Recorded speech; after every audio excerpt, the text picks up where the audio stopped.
True, সত্য।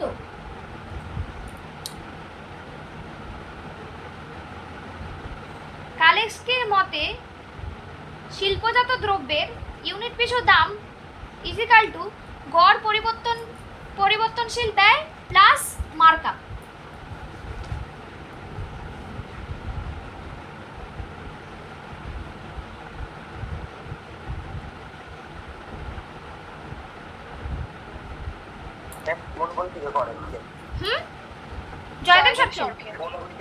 জয়দেব সরকেল থেকে করাচ্ছি।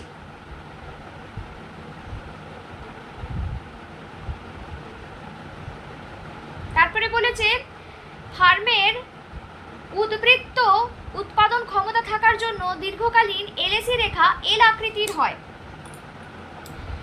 এটা তোমরা পেয়ে যাবে 12.2 খোঁজো, 12.2 খোলো।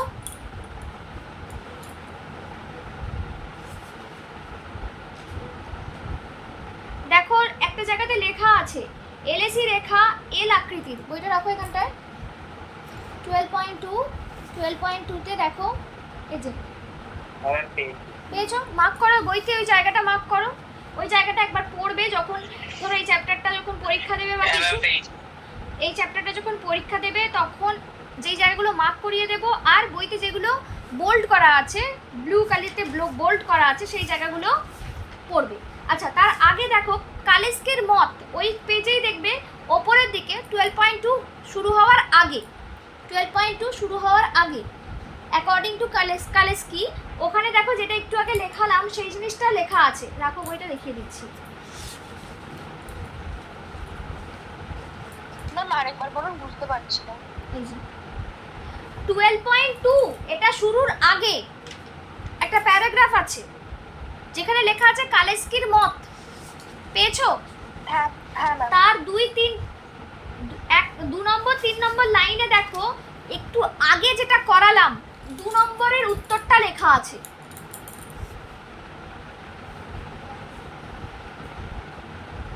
পেয়েছো?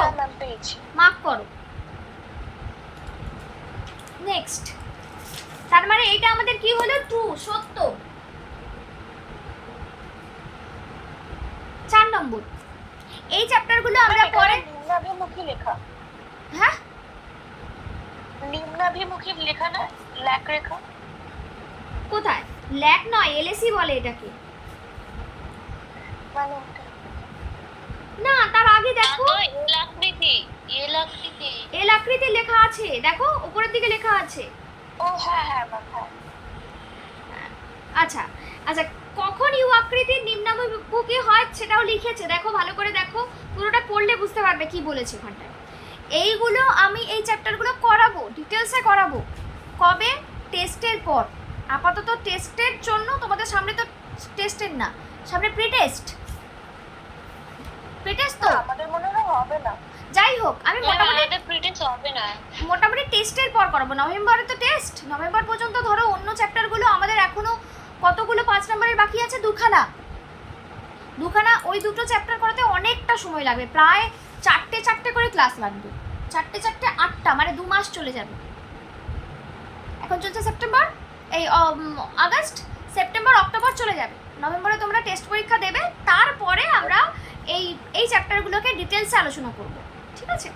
এখন আপাতত এমসিকিউ ছোট প্রশ্নগুলো জেনে গেলেই হবে। এই পরীক্ষা পাশের মতো উচ্চ মাধ্যমিকেও ধরে রাখো 90% চান্স এই কোশ্চেনগুলো থেকে আসবে। আর তোমাদের যেহেতু লাস্ট ইয়ার, আমার মনে হয় না বেশি কিছু ঝামেলা করতে যাবে। আচ্ছা, এরপরে আমরা কি করছিলাম? হ্যাঁ, শিল্পজাত দ্রব্যের ক্ষেত্রে দাম হলো ব্যয় নির্ধারিত, উৎপাদন হলো চাহিদা নির্ধারিত। আচ্ছা, এখানে আমরা দেখব, তোমরা চলে যাবে 12.4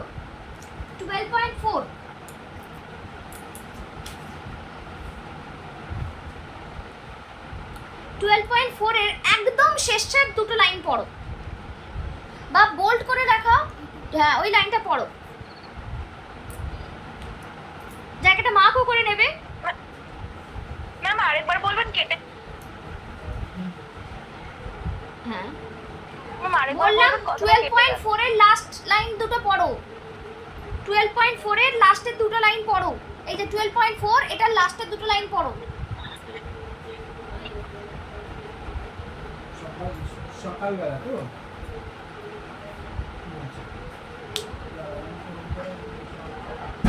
ভাবলাম স্কুলে চাকরি করছি, যাই হোক এক্সট্রা টাকা তো পাবো, যে টাকা রোজগার করি তার থেকে তো এক্সট্রা কিছু পাবো, সেই টাকাটা আমি জমাবো। বিশ্বাস করো, আজকে মাসের কত তারিখ? আমি 3 তারিখে মাইনে পেয়েছি, আজকে কত তারিখ? 8 তারিখ। পুরো শেষ করে দিয়েছি। উল্টে যত টাকা পেয়েছি, আগের মাসে যে টাকা জমিয়েছিলাম সেটাও শেষ বললে চলে। এই মাসে এখনও কিছু স্টুডেন্ট বাকি আছে, ওয়েট করছি কবে দেবে, দিলেই শেষ করে দেবে। মানে এতটা খরচা হচ্ছে, মানে কোনো আজে বাজে কিন্তু কিছু কিনছি না, যে নেল পলিশ কিনছি, লিপস্টিক কিনছি, এই করছি সেই করছি, এইসব কিন্তু না, এসব কিছুই করিনি। শুধু যেহেতু চাকরি পেয়েছি, আমার মনে হলো বাড়ির লোকগুলোকে একটু বিরিয়ানি খাইয়ে দিই, ওইটাই শুধু খাইয়েছি। সেটা আর কত খরচা, 600 টাকা খরচা, 600 টাকা খরচা, ব্যাস। এর বাইরে আর কিছু খরচা টরচা করিনি। মানে ওটাকে যদি বাজে খরচা বলা যায়, কি দরকার ছিল লোকজন খাওয়ানো? হ্যাঁ, বাড়ির লোকেই খাইয়েছি, বাইরে কাউকে খাওয়াতে চাইনি। হ্যাঁ, তো সেই তারপরেও সব খরচা হয়ে গেছে, সব দরকারি খরচা হয়ে গেছে। মানে একটা মানে যেন মনে হচ্ছে আমি যদি চাকরিটা না করতাম, মানে আমার যদি ইনকামটা না হতো, তাহলে এই মাসে আমার খুব ক্রাইসিস হতো। মানে কোনো একটা জায়গাতে আমার মনে হচ্ছে যেন ভগবান দেখতেই পাচ্ছিল যে ওর এই মাসে এতগুলো খরচা হবে, ওর একটা এক্সট্রা ইনকাম দরকার আছে বলে একটা এক্সট্রা ইনকামের জায়গা করে দিয়েছে। সত্যি কথা,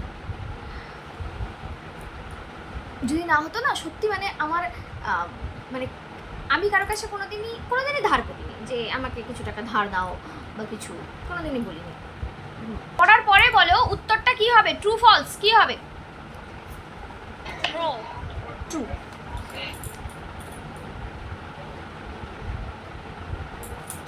5 নম্বর বলেছে শিল্পজাত দ্রব্যের ক্ষেত্রে উৎপাদনের পরিমাণ ড্যাশ রেখা দ্বারা নির্ধারিত হয়। এক্ষুনি পড়ে নিয়েছো, বলো বলো। না, লেখা আছে শিল্পজাত দ্রব্যের ক্ষেত্রে উৎপাদন চাহিদা রেখা দ্বারা নির্ধারিত হয়। চাহিদা রেখা, ডিমান্ড কার্ড, চাহিদা রেখা ডিমান্ড কার্ড, যেটাতে লেখা আছে ওই লাইনটাতেই লেখা আছে।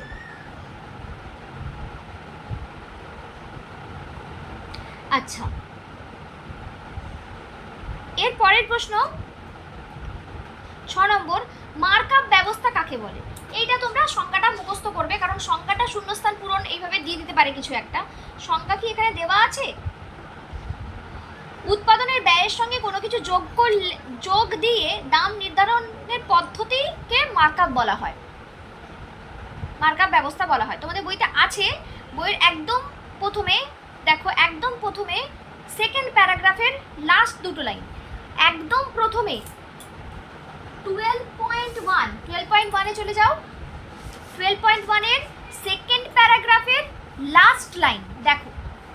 তারপরে হলো মার্কআপ ব্যবস্থার মাধ্যমে দাম নির্ধারণের অন্যতম প্রবক্তাকে, অন্যতম প্রবক্তা হচ্ছে দুজনই, হল অ্যান্ড হিচ আর কালেস্কি। কালেস্কি লেখো, কালেস্কি।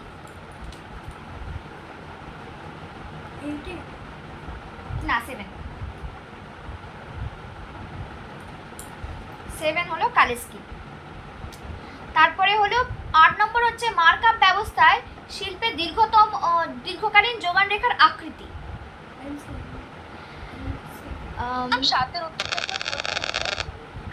কালেস্কি 8এরটা হবে অনুভূমিক, হরাইজন্টাল। এটা আছে, কোথায় আছে আমার এই মুহূর্তে মনে পড়ছে না। হ্যাঁ আছে, 12.2 এর একদম শেষের দিকে আছে, 12.2 এর একদম শেষের দিকে আছে, হরাইজন্টাল বা অনুভূমিক। এই কটা বাজে ছেড়ে দেবো, 8:16 বাজে। কটা কোশ্চেন আছে? 9 নম্বর আছে আধুনিক কালে অর্থে গড় ব্যয় রেখার আকৃতি। ও না, আগেরটা যোগান রেখার আকৃতি হলো না, আগেরটা অনুভূমিক, আর গড় ব্যয় রেখা এলএসি এল আকৃতি,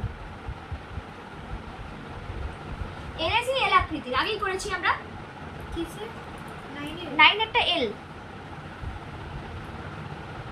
একই প্রশ্ন আবার দিয়েছে, 10 নম্বরের প্রশ্নটা অলরেডি করে ফেলেছি। 10-এর উত্তরটা কি হবে বলো? চাহিদা। হ্যাঁ। তারপরে 12টা হবে মুনাফা মার্জিন। 10 11 11টা হচ্ছে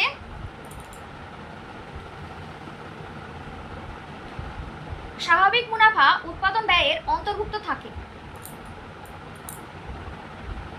এটা আমার মনে পড়ছে না। এটা হচ্ছে 12.3-তে একটা জায়গাতে সম্ভবত লেখা আছে। না 12.3-তে না,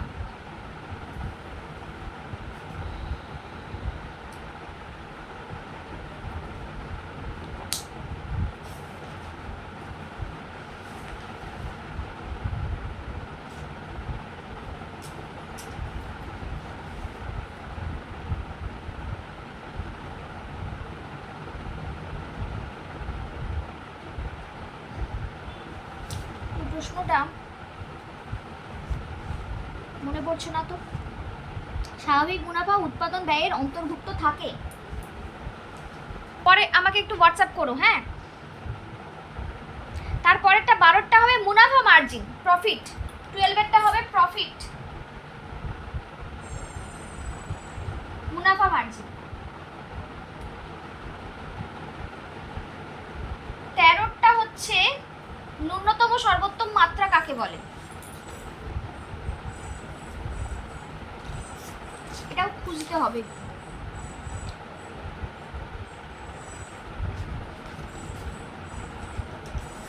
এটা একটু খুঁজতে হবে, এটাও মনে করিও। কোনগুলো কোনগুলো বলে দিলাম না সেটা মনে করিও, হ্যাঁ। শিল্পজাত দ্রব্যের দাম চাহিদার কোনো ভূমিকা নেই। দাম, এই আগেরটা তোমরা কি বললে জানো?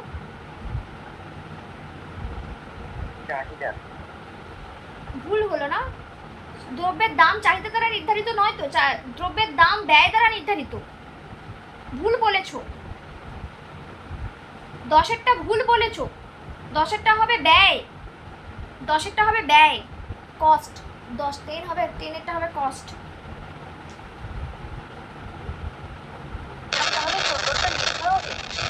10এরটা হবে কস্ট, আর 14টা হবে নেই, সত্য।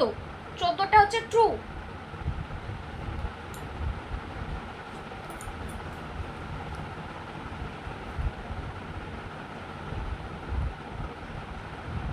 চাহিদা বাড়লে উৎপাদন বাড়ে, চাহিদা কমলে উৎপাদন কমে। চাহিদা বাড়লে উদ্বৃত্ত উৎপাদন ক্ষমতা কমে আসে। চাহিদা বাড়লে উদ্বৃত্ত উৎপাদন ক্ষমতা কমে আসে, সত্য। 15টা ট্রু।